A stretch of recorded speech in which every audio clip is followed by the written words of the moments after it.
All right. Happy Tuesday, everyone, and welcome back to another Learning Tech Talks where we are continuing to explore the landscape of learning and workplace tech and, all things. But we're going to be talking. I'm bringing back a return guest. It's been quite some time, Carl, since you were on the show. So I've got Carl Hodler from StoryTagger, and we're going to be talking. What do you think? How would you categorize it? I think I would put it under the category of user generated content, but I think the co-creation and curation component also fits into that. Is that a fair statement? It is, and I think the title that you gave this storytelling at scale is apt as well. There's so many things just kind of packed I into different know. ways of capturing kind of expertise and getting people to I share know. That's stuff. where it's always hard when it's like, well, what's the topic? And I'm like, well, it's a bit multifaceted. But like I said, it's not your first time on the show. You were here. I'm trying to think, how long has it been since you joined me the first time? It was on Father's Day. I remember that because we did a series of Yes. dad jokes at the beginning. We did do dad We jokes. did, That's right. And so yeah. it had to have been, I bet it was almost 2 years ago then. Yeah, I think it So probably was. it probably was. It was still in the pandemic. It So wasn't the pandemic, but I yeah. started this show like a few months before the pandemic. Oh, So I guess basically everything was during the pandemic. So anyway, before we get into that, the background still looks familiar though. Not a whole lot of so I think our backgrounds are actually yeah, still the relatively same. similar. I might have a Still the different same. guitar. Might have a slightly different guitar behind me. But keeping it interesting. I still have Fred. He's still keeping me company. But for those who may not be familiar, where are you located? You're on the other side of the pond. yeah, in the United Kingdom, in a town called Brighton, which is on Okay. the south coast of England, just south of London, sort of London All right. seaside, and it's been a hub of learning and development for well, since digital learning came about. That's where I cut my teeth on Okay. in digital, working with the learning teams down here. Yeah, it's definitely a central hub of the ed tech space. I know a lot of stuff comes out of there, and in many cases, it's starting there. Even though Americans sometimes act like everything comes out of here, it doesn't. So just to be clear, I'm on the states, and not everything innovative comes out of America. So with that, I'm in Wisconsin. You're there. Is it start or is fall starting? I don't know what the seasons are like there. I know there was like the heat wave. It was miserable for a bit. Has it cooled off now? Yeah, it's pretty. It's not as pretty as the east coast of America right now. We've got our own little mini version of Okay. fall happening now. So yeah, it's beautiful. Yeah, it's one Okay. of my favorite times of year. All right. Well, I was out snapping pictures. I'm sending out my email newsletter tomorrow, and I was out snapping pictures with my drone yesterday because it was almost 70, but the colors are just, I mean, it's really pretty. So anyway, that has nothing to do with user generated content other than I'm creating content, I Yeah, guess, that I'll be sharing. So I guess that's something. But for those who may be less familiar, and might be the first time they've heard of StoryTagger, or they've heard of it but maybe not, how do you describe it to people? I know you've been in the conference circuit. What was the one you were just at? I saw a bunch of pictures on LinkedIn. it was Learning Technologies Autumn Forum. That's So that was, right. yeah, Okay. Excel in London. Okay, that's right. Yeah. So learning technologies. And so I have no doubt you encountered a lot of folks there. And when they ask, what is StoryTagger? How do you describe it? Well, I sometimes describe it with a bit of a story as how we got here, because I think it really solidifies All what right. we're trying to do with the Let's take platform. a But trip down memory we lane, Carl. we used to spend a lot of time with the video crew going around filming people in the workplace, and it was around kind of culture programs or knowledge Okay. sharing, supporting people, yeah, just sharing tips or leadership experiences. And I was always really blown away by the kind of level and detail that people would share stories. I mean, often people just wouldn't want to do it, say, hey, can you share me a story about how you support customers? And people would, typically say, hey, no, don't talk to me, talk to Bob. He's really funny. He'll be good at this. Like, no, I'd really like to speak to you about how you support customers. Okay. And there was one lady actually in a retail store, and I had exactly that same conversation with her.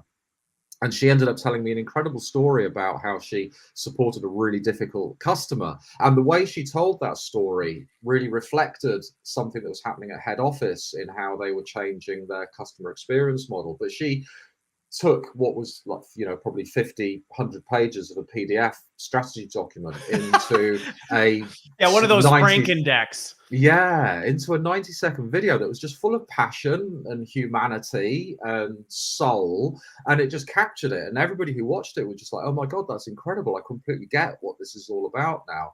And it made me think, how many of these stories just get lost every day because, we haven't got the capacity to get those stories from people or help them share them, or there isn't a deliberate workflow or practice around supporting storytelling in a digital format around the workplace. Things just expect it to happen organically over the water cooler. And so StoryTagger is a very simple platform that learning teams, people teams, talent teams can use to put scaffolding around the storytelling process so they can be more deliberate and more strategic about pulling those incredible stories, the knowledge experience, out of those physical silos, putting them into the digital space so they can, like you mentioned, Christopher, share stories at scale across the business and see small impacts happening in a physical area being scaled out and being transformational across much larger businesses globally, wherever people are doing similar roles, and they can benefit from the experience, knowledge, and passion of people doing that role in a completely different location. Well, and what I like about the way you frame it up, because again, I use your app. The folks who follow my LinkedIn stuff, every Friday I do a quick snapshot summary of kind of what these conversations are on, and I use StoryTagger for that reason. But I think one of the things you brought up with it, and I hear this conversation happen a lot in organizations. Sometimes it stems around the topic of knowledge management. And this is usually where I see it start. There's all this great information in people's heads, and we need to put it somewhere. We need to capture it out. And where I think sometimes I've seen this miss, not only, and I think a lot of times where I see it go down the IT rabbit hole is, well, then we start talking about infrastructure and where does it go and how does it all fit? But it's very mechanical. And I think a lot of times that's misses the forest through the trees, is it's the mechanics of all this raw data instead of the stories, like you said. And so yeah, we work and we put everything in PDFs and we make Frankendex and we store them in better locations where people can find them and all that. And it not to say it's not adding value, but it misses the story behind that. It's like, okay, here's this 80-page PowerPoint, but I don't really understand what this all has to do with anything because it's just too much to understand. And I think that knowledge management piece, a lot of that can be encapsulated in the example that 90-second story from somebody who took what that 80 PowerPoint deck was and did something with it, and they share the story about it. Absolutely. And putting that human side into it. So the emotion, I used to hate this job because people were so difficult and challenging to deal with. My manager transformed how I thought about it by rebranding it to, they call it the yes desk. And she took that as her own and decided how she was going to improve. And it was just, it was amazing. And that sort of thing happens all the time. And since we talked last couple of years ago, a lot of things have been changing, and one of the things that I found really interesting is around trust. So there's an organization in the UK called Edelman, and every year they release something called the Trust Index, and it's super interesting to see where trust moves, from kind of politics to leadership and all over the place. And this year they did a supplement called the Trust in the Workplace, and trust in our co-workers and line managers has just shot up. So it's the people we work most closely with are the people we trust the most. And it's gone down for CEOs, HR leaders. That's sorry to say. I've seen that. Microsoft had similar research that showed the same thing. The ones in your close sphere, trust has significantly increased. The ones that are 2 clicks removed, it's just gone down significantly. That's it. I think there's a lot of things going on in the world that impact and influence that, but that trust that we have with our co-workers is something that is really valuable, you know. So if you want to get people to change behaviors or do things in a new way, or perhaps put themselves out of their comfort zone, commit time to learning, if they can hear the benefits of that journey, putting themselves through a new experience from their peers, they're far more likely to take notice of that and take action rather than being told to do it from above. And this it's been something that's been, you know, progressing for a number of years, but I think everything that's happened over the last few years has really accelerated that cultural side of trust within organizations. And we need to shift how we communicate with people within organizations to accommodate the change within trust. So let me ask you this. I normally don't start here, but I think it actually may help kind of solidify where we're going with it.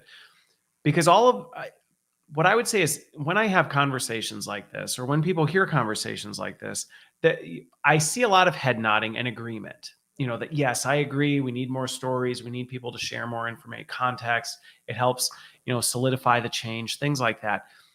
And there's this gap between, I get, we should, just like at the end of December, everybody says, I should start working out this year, you know, type of a thing. And then we get to January and it doesn't necessarily make the jump. I've got a point of view on this, but as you have worked with organizations, or as you've had more conversations, what do you see being some of those sticking factors that prevent people from going from, I know we should do more of this, but we don't?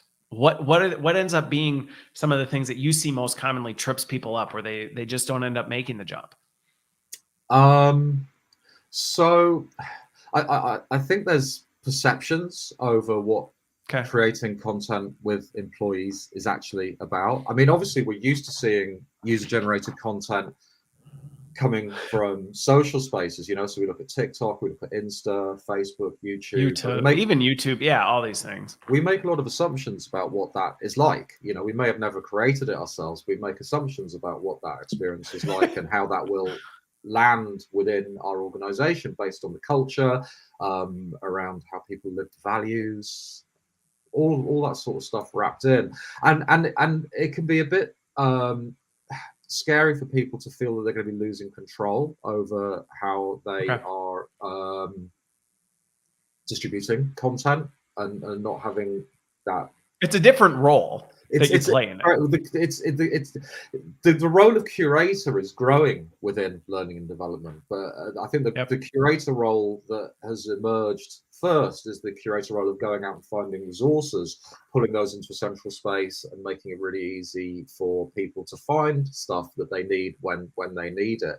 The curation role, where it comes to co-creation with employees, that's newer. It's got more scope to it as far as helping people create the content that you need to distribute, and also motivating and encouraging them to participate in the creation of learning content for your organization as well. And that's probably the other thing that can scare people, is the idea of, they think, well, how would I feel as if I was asked to step onto this much bigger stage, and I just assume everyone else is going to feel like that and they'll just never do it.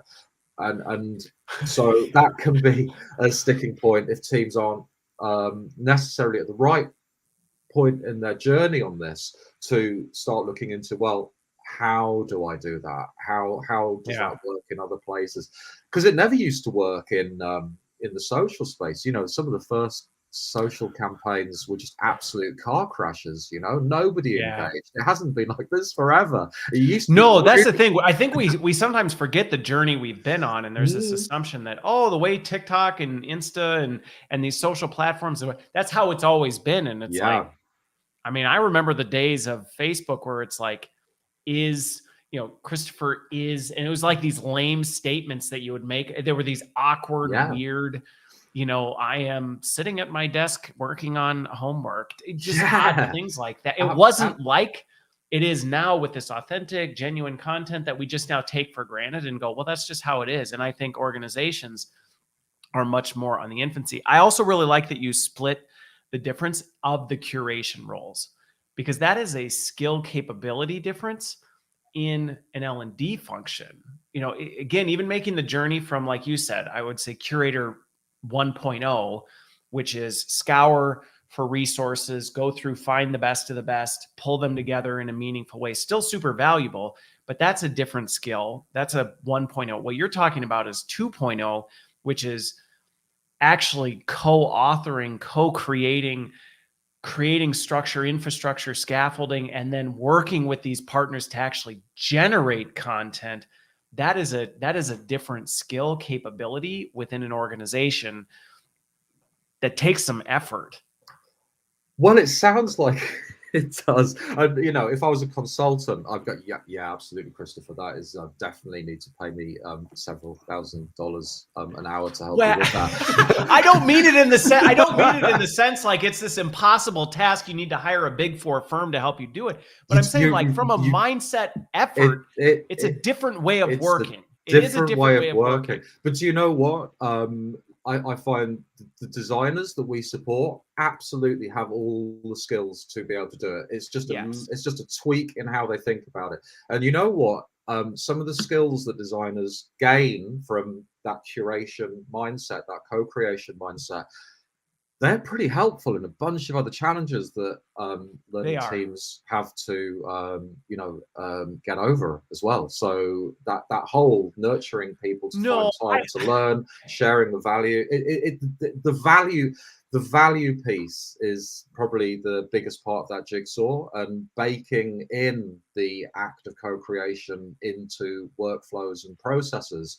And it starts making you think, okay, so if I'm able to encourage somebody to do something that they potentially felt uncomfortable about, but they found straightforward and they produced a really amazing result in this way, could that be transplanted into getting them to do other things that they potentially got barriers I appreciate against? the back and forth on it, because I think it's a good point, because we can oversell it as this is this big, complicated shift we need to make. At the same time, having been on the practitioner side, I have seen how much intention it takes for an organization to change their way of work. And I think that's one of the things that for learning practitioners, you have to be willing to let go. And I've seen people death grip onto a way of working that's like, come on, like, let it go. Like, why are we holding so tightly to this? Is the same thing. It's just a different flavor. And people will just go, I don't know about this. And it really takes a no, we're doing it. We're going to do it. And you're going to need to get comfortable with it. And it's not wildly different than what you did before, but we got to jump. So the secret sauce to all this is that helping people share knowledge, experiences, taking that journey where they create something that's going to deliver value to others, but also reflect on their own achievements and look at themselves to the value they bring the organization. That's actually quite a buzz. So when you take someone on that journey, it's really transformational for the individual. But as the curator, oh my God, I mean, I find it addictive.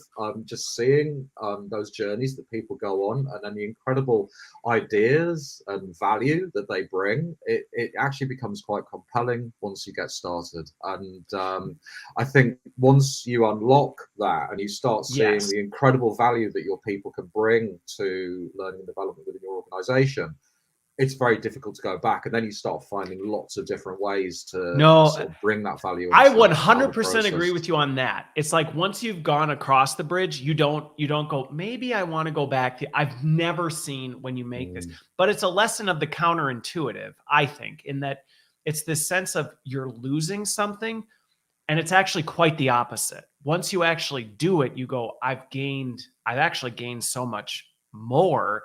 This is so much better. I mean, I even just think of, sometimes I'll hear, people in the L&D industry talk about, I love seeing those aha moments. It's like, well, yeah, like here's a chance to do that over and over and over and over and over again, type of a thing. Absolutely. And some of the reasons that people, because we were really early to this. I mean, we spotted this way before it was actually a viable business opportunity. We came to the market really early. Well, you were out recording all these videos going, why is nobody else just like capturing? Yeah, and it was just, there was it was just seeing the incredible stories and knowing that there were so many out there getting lost, and how this couldn't be democratized.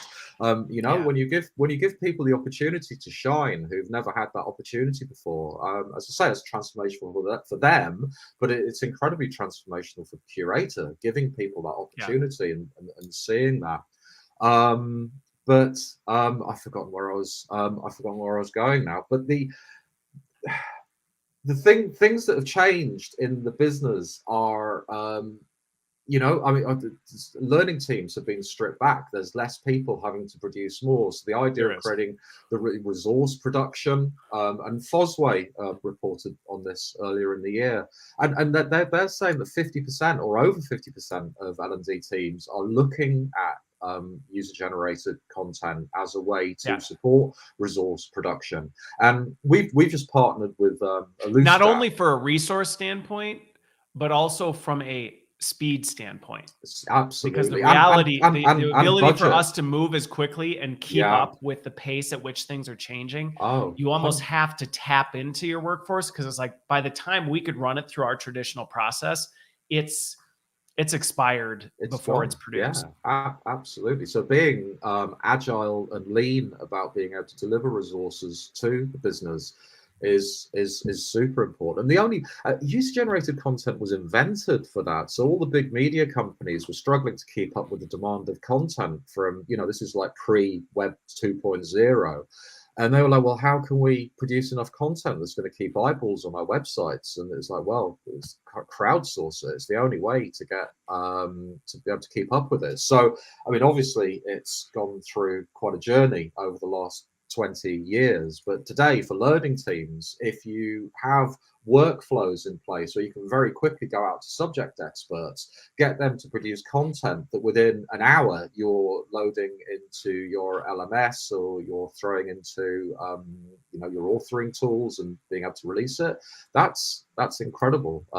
Where it used to take a long time. Then you're being more responsive to the business. And you know, if Sarah, who recorded that, leaves a few weeks later, then you've got the model. You've captured it. Someone else. You captured it. Well, you've captured it, but it's easy to get the next person to be able to share that as well, rather than having to go through a really protracted production process. I like that you bring up the workflow piece, and I don't think that piece can be undersold, in the sense that, I mean, there's a lot of times where I've been in these conversations over the years that there's this faulty assumption that because everybody has one of these, it's super easy to capture and curate content from people. And I feel like that's a huge misnomer, that just because people have the tools, minus a real workflow or easy way to do it, it's not going to have, you know, I mean, we have a lot of productivity apps. It's, oh, well, you have Outlook and you have a camera. So can everybody just record a video and then throw it on OneDrive? And we every LXP supports user-generated content, right? You know, I know. And they do that by giving people a record button. So you've got a record button. So you have the digital capability to capture moving pictures and sound. Brilliant. But when you press that button, it's like giving someone a blank sheet of paper and saying, right, you know. Well, I mean, going back to the example, and actually Boss's question is comment is a really good point with this. And I think this is talking to this workflow piece of, well, yeah, throwing a record button in a tool and allowing people to record something is one thing. But to this point that Boss brings up of people recognizing that they have something interesting to share and giving them the confidence to be able to share it and reducing the friction to getting that accomplished, that is far more complex than throwing a record button on your LMS and going, yeah, there, people can record stories now. Just tell them to go into the app and hit record.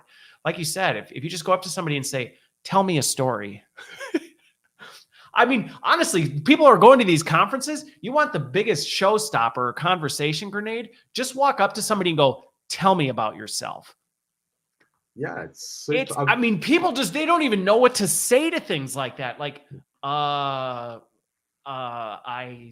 mean, I have watched people just go deer in headlights when they're just presented with something as simple as tell me about yourself. So similar to this, well, tell me a story about how you've improved your team culture. I don't know off the top of my head. Yeah, and Bass is completely on the money.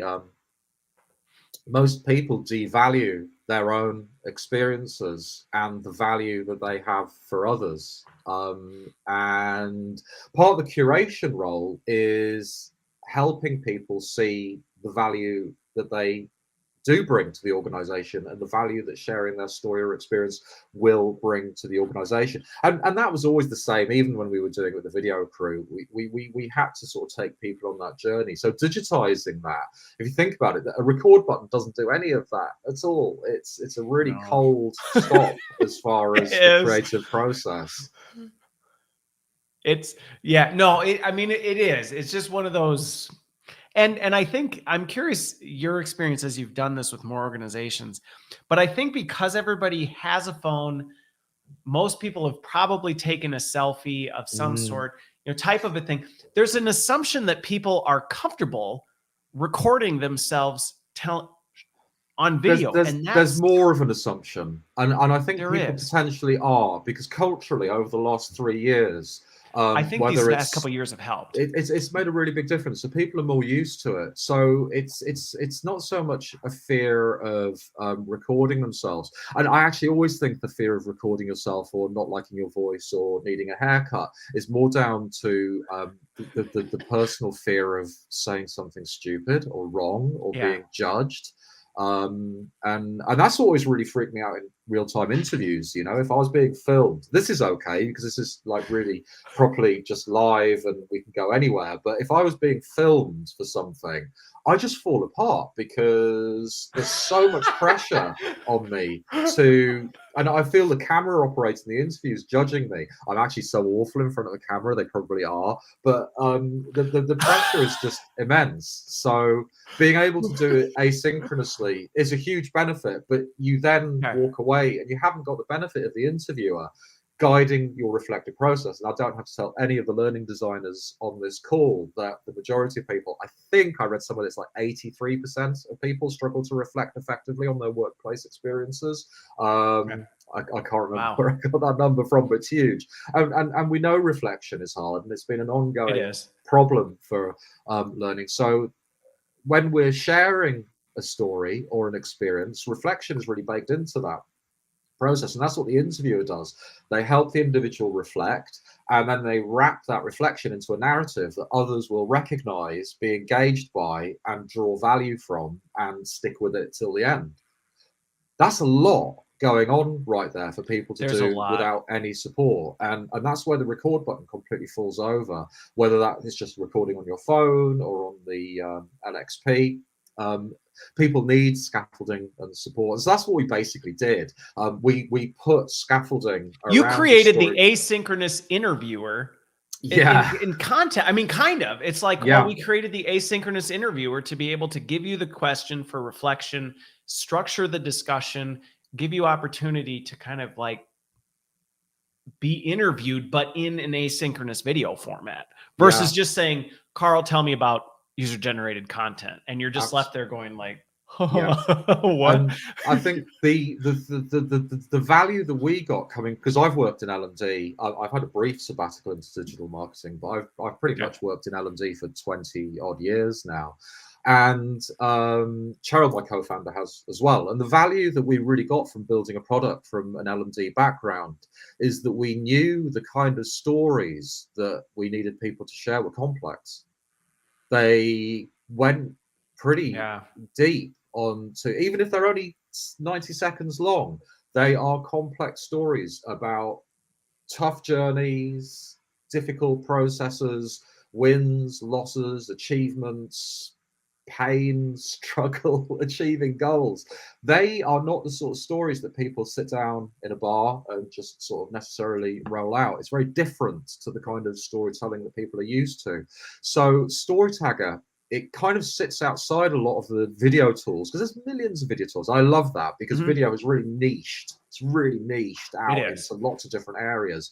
But StoryTagger, because it was designed for learning, talent, people teams, those complex stories are really important. So we take a very different way of helping people structure their thoughts, think about putting a narrative together, all under the direction, the creative and the controlled direction of a learning designer, or a similar designer putting that framework together, to help people really dive into the weeds of an experience they've had, and hopefully share a little bit of their sort of self as well, a bit of their humanity, how you felt, how that impacted the customer, and draw out some of the stuff that really moved people when we were doing this stuff face to face. And it's hard, but I think that's why, going back to this point of the role of L&D is still critically important in this. And I think sometimes that's a fear when we start talking about user-generated content, is there's this fear of, well, do we still play a role in this? And what you just described,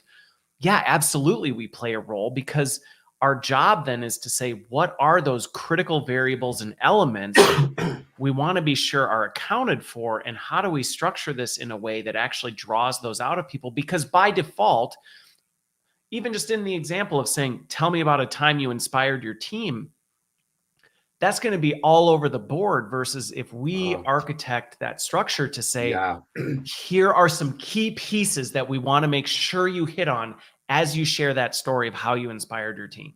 Yeah, absolutely. So a couple of months ago, actually, I think this campaign might be still going, but one of the teams using StoryTagger used it to capture stories from senior leaders from a very big global organization on what they felt the difference was between thriving and surviving.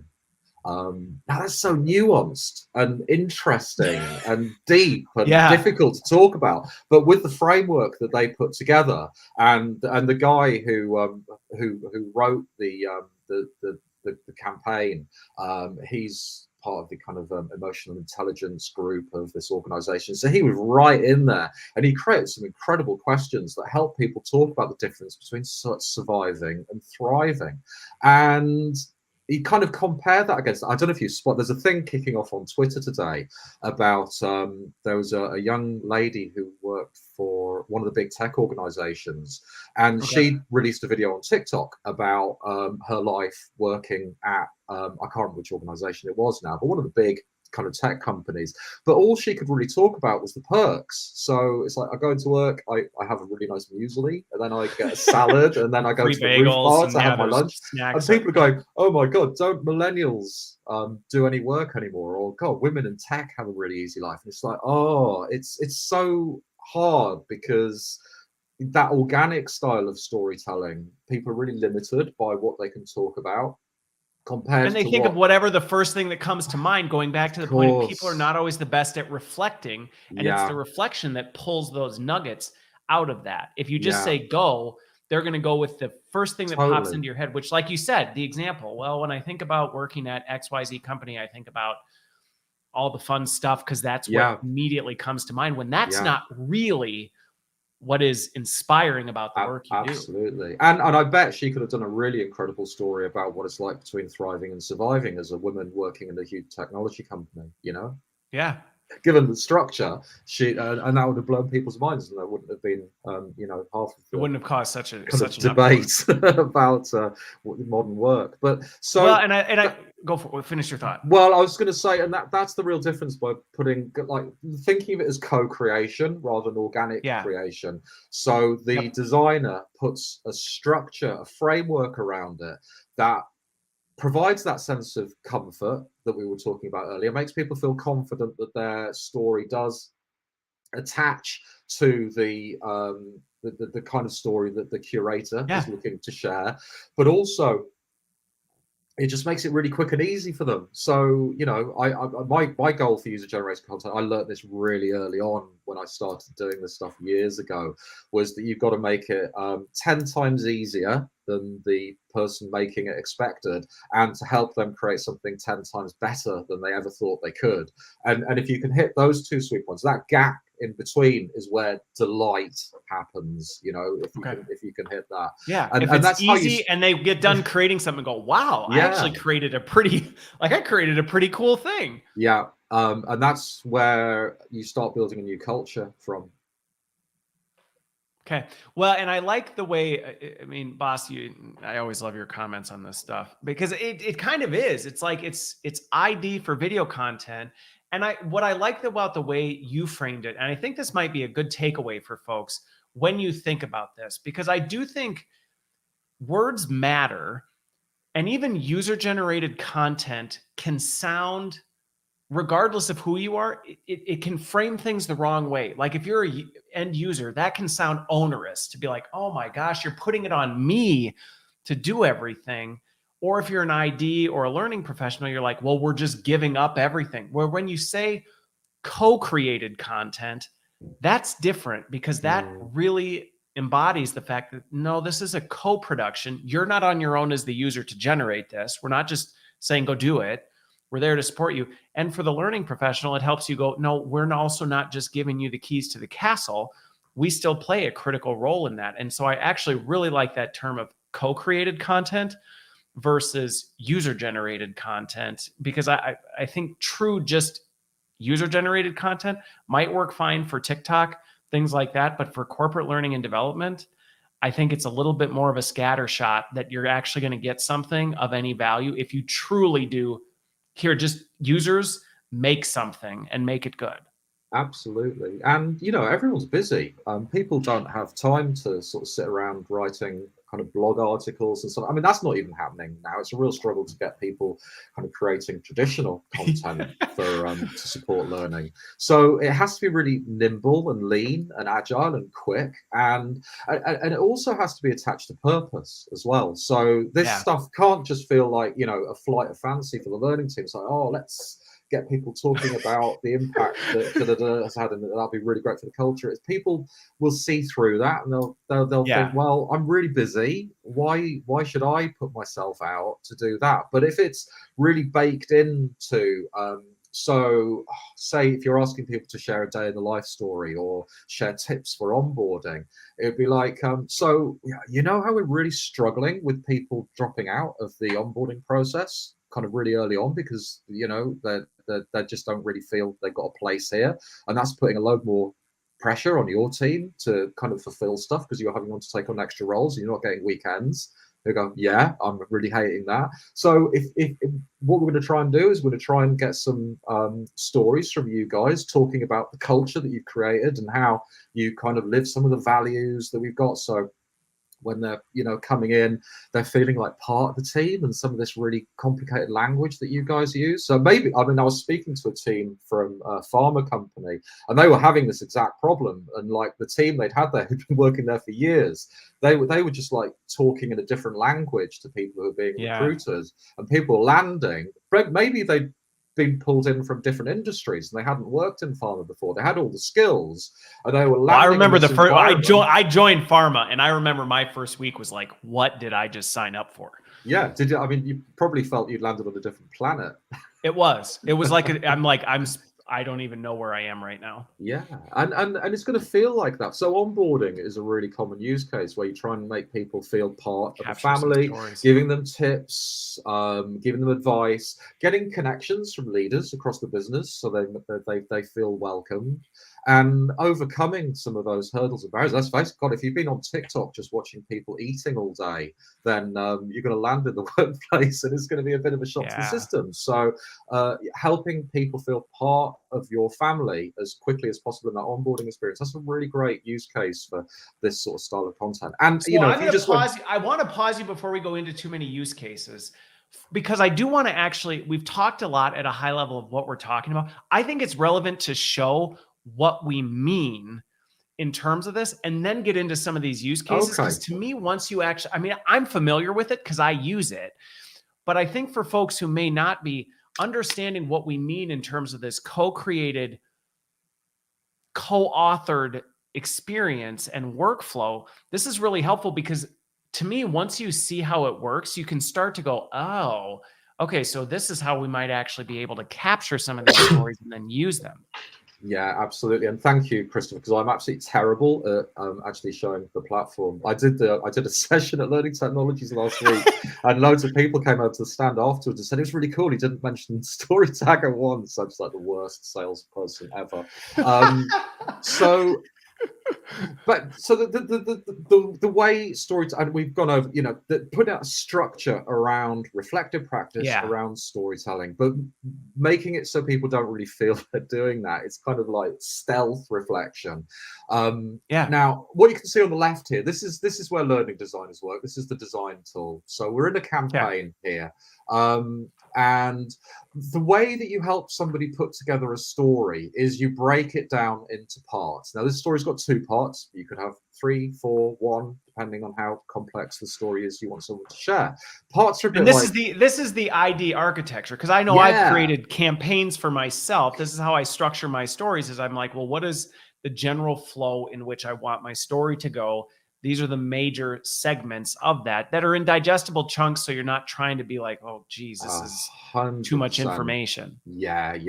We're keeping the cognitive load as low as possible for the creator, making it feel really easy for them. And so it's broken down into parts, which are a bit like, like you say, it's kind of chapters in a book or scenes in a movie, bite-sized parts of narrative that all come together to make a bigger story. And you create the titles for these. That's your narrative arc.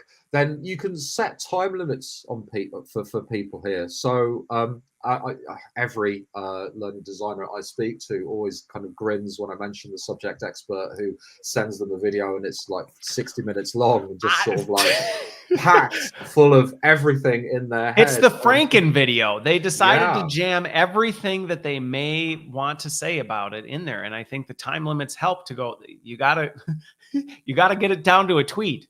Yeah. So there's kind of like 2 scenarios or 3 scenarios you often get if you're just doing this in an unstructured way. You get the Franken video, like we just mentioned. You get people who maybe send you a video that goes, yes. And he's like, what the heck? It's sort of like, well, and it's, I've heard designers tell me it's heartbreaking when they get something like that through, because they go, oh, you published my video yet? They're like, we can't publish the video. Yeah, we cannot put this out there. We cannot put this out there. And it's really, it's tragic, Which is unfortunate, because that kind of stuff kills the energy for the end users, because they're like, well, wait a minute. I poured my life into... Not my life. I poured my heart into this hour-long video. Probably felt like it's hard to be like, but it was. It was terrible. Nobody's gonna watch it. And then the third most common one is just do nothing. So they, dog ate my phone. It's just too much of a struggle for them. They couldn't overcome it. So to avoid the Franken video, you can put time limits on here, and this just keeps the content that comes back really tight, because your viewers are not going to have all the time in the world to watch this stuff either. So you need to make sure these are resources. They're bite-sized. They're telling something very specific.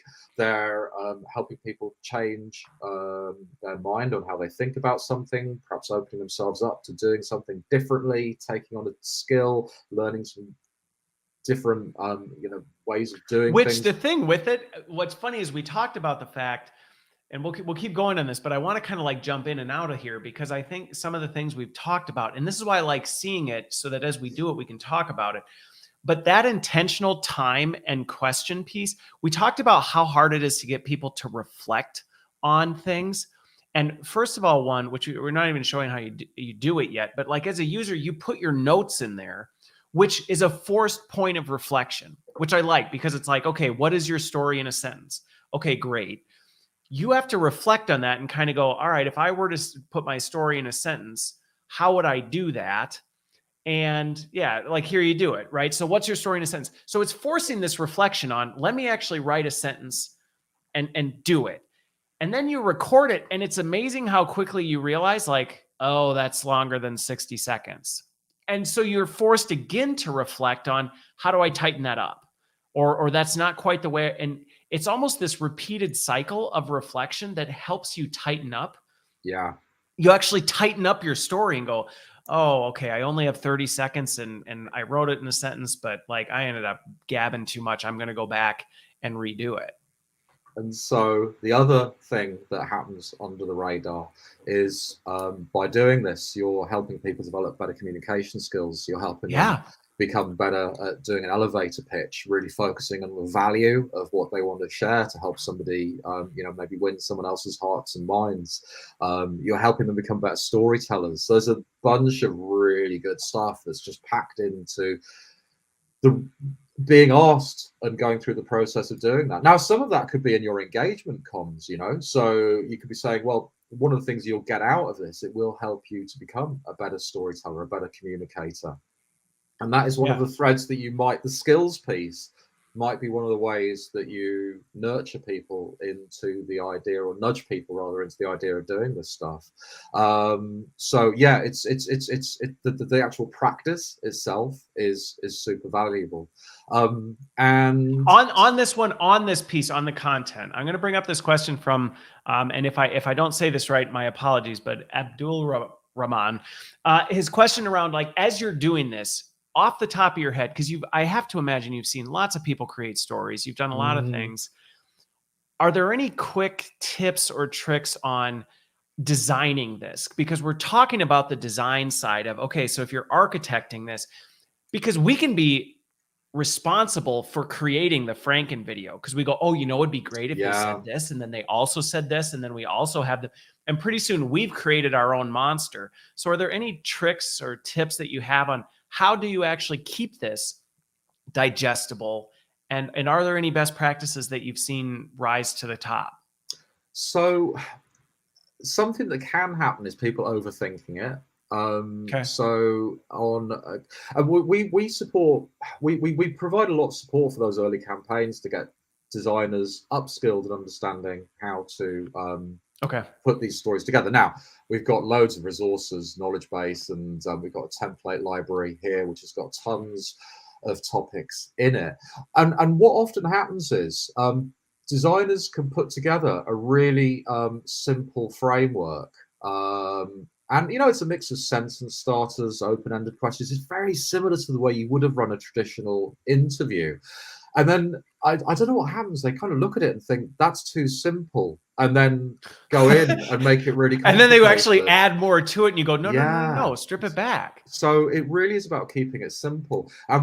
We learned some really important lessons from teams working with teenagers, students going through higher education.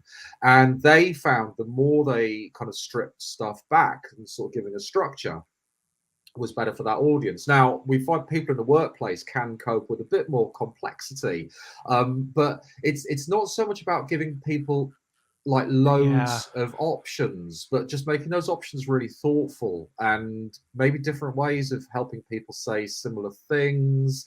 Or even, when you think about the kind of questions here, what does a typical day look like? Describe the most challenging part of your job. What do you wish you knew when you first started? There's absolute gold contained in just some of these really simple questions. And so when you actually go into the design. So maybe if I were to summarize some of this, two of the things that rose out of what you just said there, which I guess is my job as the interviewer, is to try and pull some of that stuff out to answer the question. I think one of the ones that you said is, and I agree with this, sometimes we see things that are simple and we almost have this reaction like, that's too simple. Yeah. We need to do more. Instead of going, simplicity is magnificent. Like, enjoy the simplicity that is in there. So if it seems like, well, that question just almost seems too basic, aren't we just asking them to share, this thing? Maybe that's okay. Instead of going, well, let's also do this, and maybe let's give them this option as well, and maybe strip it back. And I think that was one that, from my end stood out in that. And, I like the suggestion of you do have some examples of templates that are in there that can help. And I think the other one I was going to say is thinking about these really critical questions. Like, what is the question? Being intentional about the question, not just being like, here, just throw a question, but actually going, what are we hoping to get out of this question, so that the questions that you're putting in as options actually get the result you're looking for.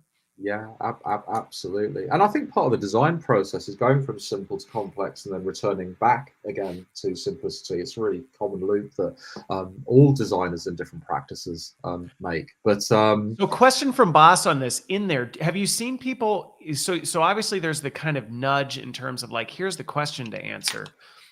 Do you ever find people putting in there, or I don't know, I guess I've never tried it because I'm doing it myself, so I don't do it, but like actually like tips for people on body language or things like that? Now, granted, I know in the recording piece, it's very good at even telling you like where to keep your eyes and making sure it doesn't even start recording till you're in the right position. Yeah, there we go.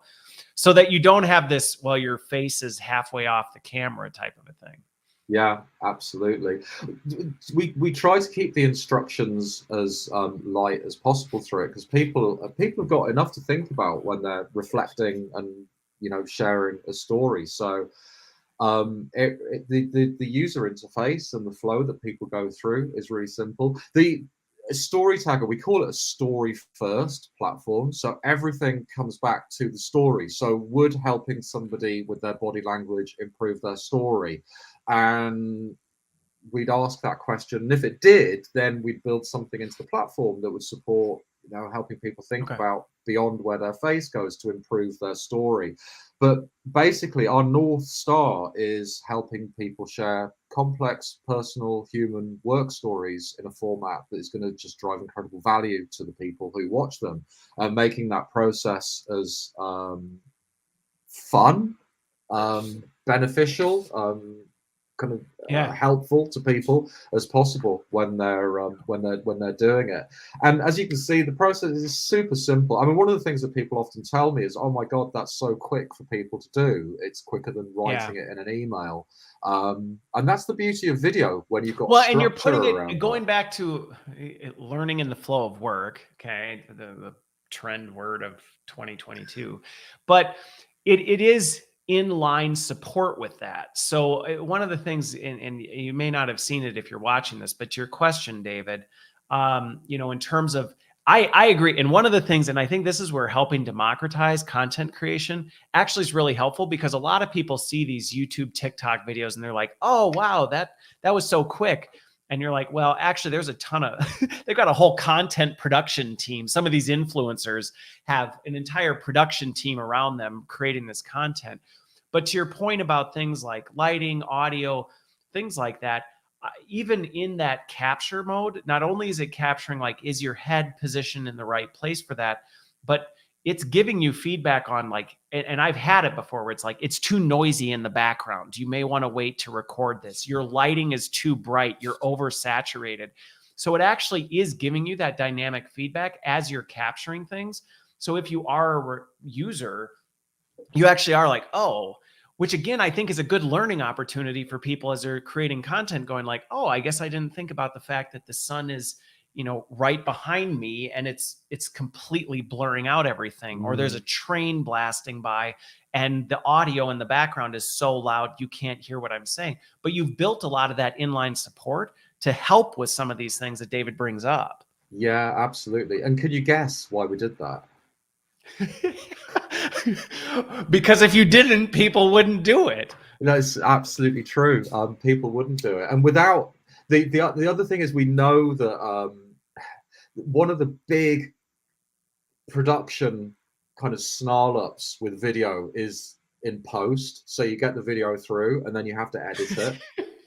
That just kills agility. And it's fun. I mean, everybody kind of enjoys editing video because you get a nice result out of the end of it. I don't know about that. Goodness, it takes a lot of time, and it does. It actually takes quite a lot of skill, and it does end up interview videos like this are really frustrating to edit properly. That's why we used to go with 2 cameras, so you could do jump cuts from different angles and you wouldn't notice it. But so we put all of this stuff in here, and the structure and the self-editing. So when the MP4 file lands back up on the platform, it doesn't need editing. So it can just go straight out.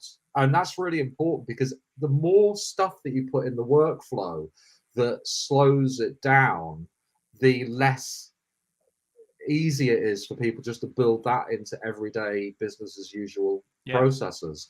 And our goal for StoryTagger, our mission, is for people across organizations, wherever they're working, whatever their role, whether they're CEO, whether it's someone cleaning the floors, they are able to share something significant that is of value to others, and for that to be very quickly distributed across the business to solve specific challenges that are happening in the organization, with as little time getting in the way. With as little time as possible. Because again, yes, would it be great if you could have a content production team that followed everybody around to capture this? But when you think about it at size and scale, you can't.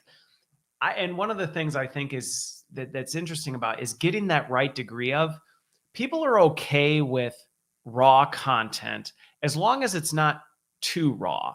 And I think that's one of the things that you've done a good job with it in finding, how do we make sure this doesn't happen? Because if all your videos come back, and I mean, you see it in web meetings where people, they're clearly going through the airport and they're on it, and you're like, good grief, do you not realize how distracting this is? And so you've given that pulse feedback to go, we can at least make it feel like a polished video without all of the added effort of what would go into it. And a designer I was chatting to recently said it was compressing the time from ideation to impact. And I love that, because that's what it does. It just squashes that right down. And teams have done it within a matter of hours. You know, had an idea for something or a need for something, gone out, got the content, and then it was out. It was delivering value within a really short time. But for that to happen, there's so much packed into the process. So even down to eyeline. So a lot of teams do this stuff by doing interviews on Teams, and you end up watching a video with someone talking like this. And it's kind of okay when you're on a live call, but when you're expected to sit down and watch sort of 45 minutes of that asynchronously, and someone's just talking you off screen and looking at it's really distracting. So having eyeline for that human connection is so important, that if someone's trying to inspire you and maybe to get you to do something that you never thought you could do, or something you never actually thought, you need that human connection and that authenticity and that trust that Edelman were reporting baked into that content.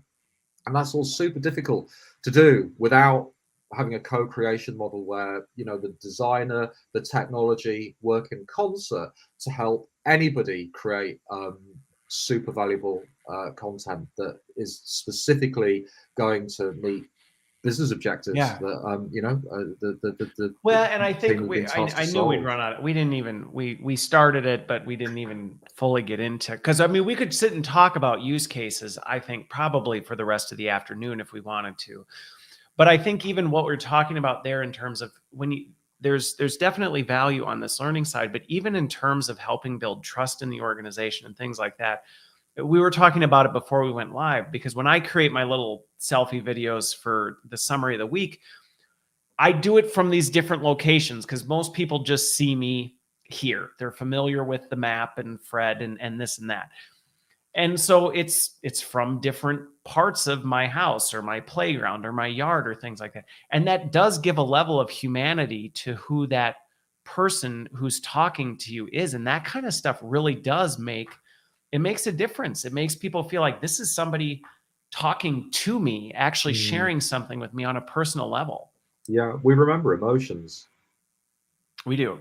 Yeah, we do. I mean, I don't. You probably know Nick Shackleton Jones, but he talks a lot about the connection between emotions and memory, and that our memory is nothing more than our emotions reconstructing what it felt, and that's when you take that into consideration, it changes a lot of things. Yeah, absolutely. And you know, when I first started kind of capturing these stories, like over a decade ago, it used to cost thousands and thousands of pounds and hundreds of man hours, and it was never really that great because we couldn't really get out to people. And now, you know, I'm really proud that we've made something that can and is going out, and it's reaching really kind of hard to capture or hard to reach parts of businesses and helping people share really important stories that are really changing people's lives and their work experiences and making them think about things in different ways. It's yeah, I'm really it's the platform that I dreamt of being able to create when I was sort of drinking terrible coffee and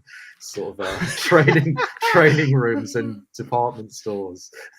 Well, I'm glad we had you back, and this was a really great conversation. Hopefully, for those of you who are watching and listening, this has just helped you think differently.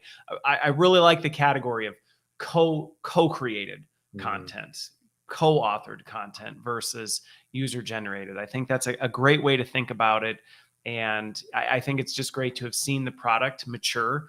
Even just now, the desktop and mobile flexibility for people. There's been a lot that has happened since we had our first conversation. So thanks for coming back and joining me and having this conversation. My pleasure. And once again, I proved I'm terrible at sharing the platform and talking about StoryTagger. So if anybody does want to actually properly see the platform, jump onto the website storytagger.com and you can book a demo with me there. And always really happy to chat to people and talk through some use cases, which is another thing that we didn't quite get a chance to do. We didn't. I knew, yeah. Well, that's the way there's a few on the website. There's some case studies and stuff on there. So yeah. Okay. Perfect. The website. Well, thanks everybody for watching.